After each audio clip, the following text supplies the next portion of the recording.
Guys, captain America brave new world में red Hulk को देखने के बाद हल्क के फैंस के माइंड में एक उम्मीद जागी है कि आखिरकार अपने ग्रीन हल्क का भी फ्यूचर शायद ब्राइट होने वाला है, क्योंकि मार्वल अब शायद हल्क को लेकर सीरियस होने वाला है।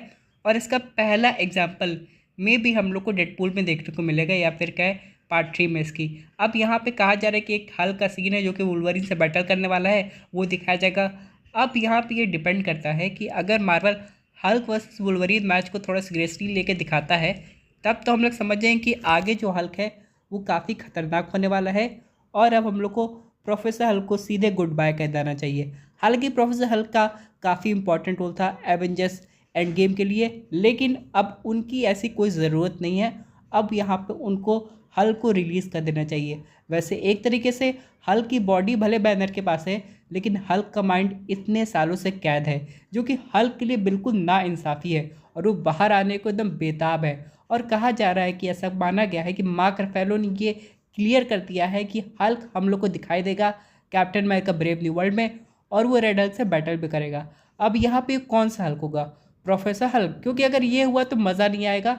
यहाँ पे हल्क ही होना चाहिए, अपना इनक्रेडिबल हल्क वाला, क्योंकि दोस्तों तभी लगेगा कि कांटे की टक्कर हो रही है। क्योंकि आप लोग तो जानते हैं कि प्रोफेसर हल्क दिमाग से तो काफ़ी तेज़ है, लेकिन उनके पास हल्क जितना स्ट्रेंथ नहीं है, यानी कुछ पाने के लिए उनको कुछ खोना भी पड़ा है। वही बात करें रेड हल्क की, तो ये बिल्कुल एक अलग तरीके का हल्क है जिसके बारे में ऑडियंस जानती तो है कार्टून्स में देख के, या फिर क्या मार्वल एनिमेशंस में देख के, उसके बाद कॉमिक्स में पढ़ के।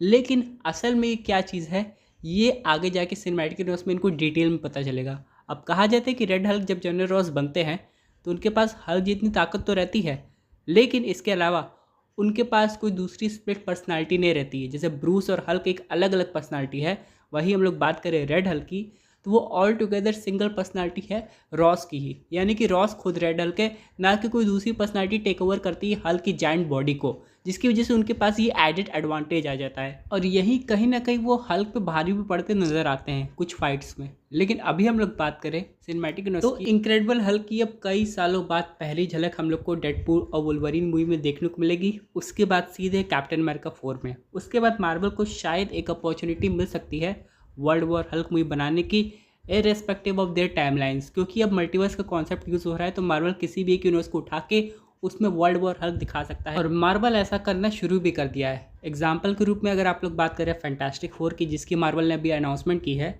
वो लिटरली एक दूसरे यूनिवर्स की मूवी है। यानी कि ये अपने करंट मार्वल सिनेमैटिक यूनिवर्स में नहीं बन रही है, वहाँ पे डिफरेंट कैरेक्टर्स होंगे, डिफरेंट सिनारियोज होंगे। उसी तरह मार्वल चाहे तो solo world war Hulk movie बनाएगा, जिसका बेस सपोर्ट खुद एक मल्टीवर्स होगा। तो ये देखने में काफ़ी इंटरेस्टिंग होगा कि मार्वल अब आगे क्या कदम उठाता है।